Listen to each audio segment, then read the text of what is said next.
नमस्कार मंडळी, आज आपण बनवते गुढीपाडवा स्पेशल कांदा भजी। तर चला बघूया कशी करायची ती।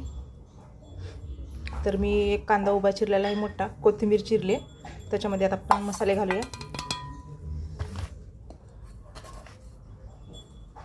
आणि अर्धी वाटी बेसन घालायचे। आता थोडं थोडं पाणी घालून आपण भजीचं पीठ तयार करू। तर आपल्या इथं भजीचं पीठ तयार झालेलं आहे। इथे मी कढई तापायला ठेवली, त्याच्यामध्ये तेल घातलेलं आहे। आता आपण याच्यामध्ये भजी सोडूया।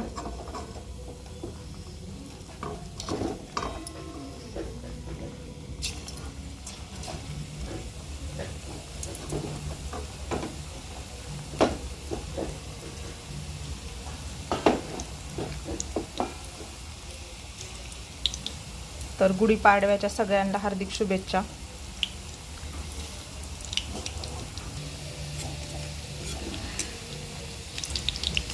तर भजी आपण आता पलटी करून घेऊया। तर आपली भजी तळलेली आहे, आता आपण काढून घेऊ एका डिशमध्ये। तर मस्त अशी आपली कांदा भजी कुरकुरी